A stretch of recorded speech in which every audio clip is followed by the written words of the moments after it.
And today we're going to talk about Uber Eats and what is going on with that platform, because this driver has promoted that platform just a few weeks ago on my previous video. And since then, and even then, I didn't realize that the base pay is $1.50. What? $1.50, people?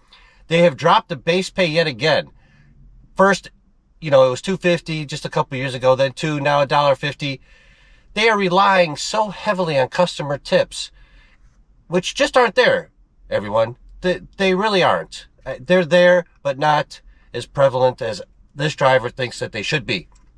But how do these companies keep thinking that they're going to drop the base pay down and down and down until what? There's nothing to drive for? You just drive for free? Because that's how I feel. Like, Uber is a large ass company, everybody. They're making plenty of money. They have deals with all these restaurants. They get paid. And they don't want to take care of us, the drivers, at the end of the day. And it just doesn't make any sense. Why not? You can't keep the base pay at $2.50, but then you'll get an order that has the base pay at $8 for some odd reason, for a liquor delivery. It's mind-boggling and head-scratching, everybody. And again, I am not going to make as much content as I used to, because I just feel like the gig tube market is very flooded and it's repetitive. It's just the same thing day after day. How much can I make here? How much can I do that? Yap. There's no new platforms to explore. There's nothing. I will tell you, though, that rideshare, I feel, is pretty dead. At least in Las Vegas, they have these robo-taxis driving around now and stuff. They'll just probably be taking over more and more and more. And the pay on that is just down below what this driver really is ever going to do again. If they put the quests back in place that they had that made it very advantageous to do rideshare, perhaps I'll look at it again. But for now, no. And yes, I'm getting off topic a little bit of the $1.50 base pay. But how much can I say about that? You're like, what? $1.50? I just delivered this? And the worst part is when they allow these customers to retract tips. So this is the second part of this video. $1.50 base pay. What? And then allow customers to retract the whole tip. So I accepted an offer for grocery shopping. 7 items, $13.50, 3 miles. Who is not going to take that one? Especially from Smith's here. The store is pretty mapped out. If you shop there on Instacart, you have it memorized already. So the whole gig took me about 20 minutes, let's say, from beginning to end. We'll just round up high, just so you're not like, Wiz, you say it took 5 minutes, but it took me 20. You know what? We're just going to go with 20. Okay, so even $13.50 for 20 minutes for 3 miles and 6 items is fantastic. Those are the types of offers that we would like to see. I drop it off. It was all easy items. Nothing could be wrong with it. No eggs, no bread. Nothing could be smashed. An hour later, no tip. And that's when I noticed the $1.50 base pay. I'm like, $1.50? I don't remember this. But it was there. I just wasn't paying attention. Or let's not say, Wiz, what, are you blind? You didn't see it? Yes, I was blind. I wasn't paying attention, honestly. Okay, and that's just me being very honest and forthcoming. And I look like a dummy. Okay, and that's fine.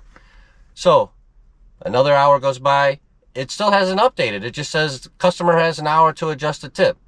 So I reach out to support, and right as I'm doing that, comes across taking away the whole tip. And as I'm talking to customer service, they're like, yeah, we hate when we see that happen, so we'll monitor that customer from now on, and blah, blah, blah, which to me is like the biggest bullshit there ever is. Like, okay, that never happens on any of the other platforms. Yes, they lower the tip.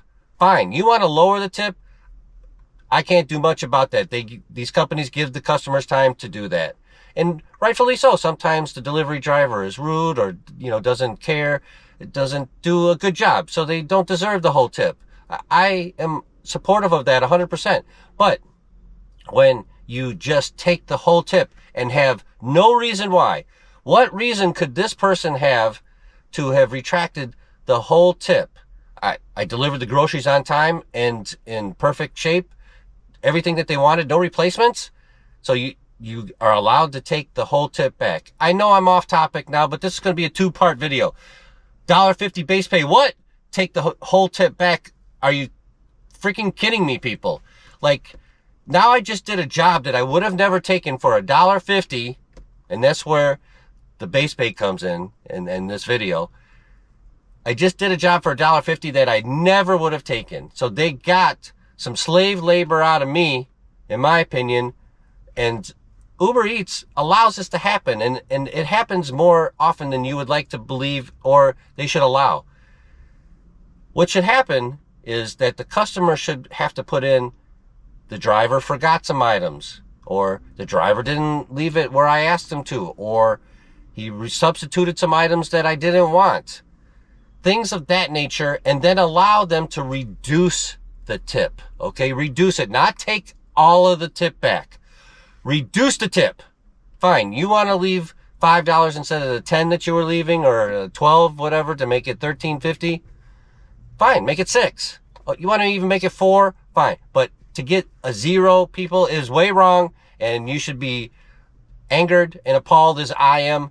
I have written Uber a few times, emails, all kinds of stuff, because it just irks me that at the end of the day, if I want to yank and tip bait people, I can. And they say, oh, we're going to monitor their account, and we're going to do this, we're going to do that. They don't do anything, okay? In my opinion, there's nothing to be done, okay? And the other solution to this problem is, like, if it happens, Uber Eats should pick up some of the slack. Not make me just get $1.50 for something they know that I'm never going to take. If they just look at my history of my acceptance and my declines, $1.50 is not in my wheelhouse, okay? So, you know, there's that. Now, the next thing I want to talk about, this $1.50 base pay, and another platform that I bashed just a couple, 2-3 weeks ago is DoorDash. Since then, I have done less Uber Eats and more DoorDash because I got to the pro level on the shopping somehow. I wasn't paying attention, and I have been getting some monstrous offers for shopping, and DoorDash is pitching in the money. It's not customer tips making up the difference and making it better. DoorDash is giving you more for being a pro shopper.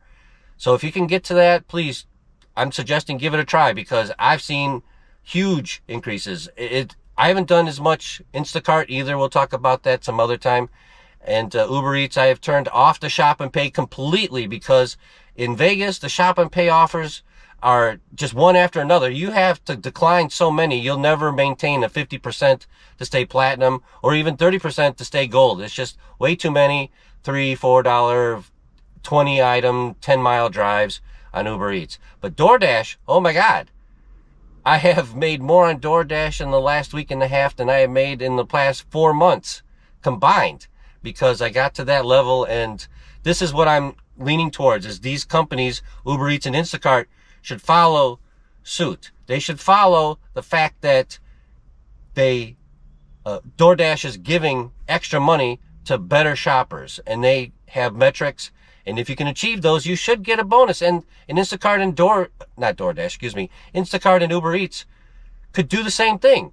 Throw in an extra $4 for good shoppers to help cover the people that aren't tipping for grocery shopping. And there are a lot of people expecting you to drive to the store for them while they stay at home in their comfy homes and chairs and sit there and whatnot, and then drive it to them and not give you a tip. If I had taken a lot of screenshots in the last week or so, I could show you tons of DoorDash ones where I took that I wouldn't have if they didn't include that extra bonus, because there was no tip on there, or there was a $1 tip on there. So that could help with the $1.50 base pay for Uber Eats on a grocery shopping order, because that's the one I've been talking about the most. $13.50, 6 items, 3 miles, and I ended up with $1.50, because the base pay is so crummy on Uber Eats, which they should raise that back up to $2.50. They shouldn't be going down. You know, the more time that goes by, 2026, 2027, they should not go down, okay? They should go up, because it's inflation, not deflation. And again, people are using their cars, their gas, wear and tear, insurance, and they want to lower base pay and hope customers make up the end on Uber Eats. No. Yes, unfortunately, Uber Eats is way crazy busy in Las Vegas. It is busier than DoorDash, in my opinion, still. But the $1.50 base pay is just ridiculous, people. Instacart needs to do something as well, because since I had that record-breaking week of $700, it has just gone downhill. And there's another topic I'll have to explore down the road. The more deliveries you do on Instacart, the less great offers you see, because in the 3-week period there, I was seeing Albertson offers all the time for $30+. Now I haven't seen one for more than 15 in 2 weeks. So we'll talk about that in another video. I hope you enjoyed this little video, ranting and raving and trying to figure out why the base pay is just $1.50 on this app, where I believe it's still pretty, maybe $2.50 on DoorDash. I'll have to look at that. But, you know, we don't have these answers because we can't get a hold of Uber, and they're never going to tell us why. Anyhow, I hope you enjoyed this video. The next one is going to be about routing. So if you are curious about why they do routing, not that I have all the answers, but I'm going to be talking about it, go ahead and give a thumbs up, get us in the algorithm. And if you haven't subscribed, please go ahead and hit that subscribe button. And we look forward to seeing you on the next one.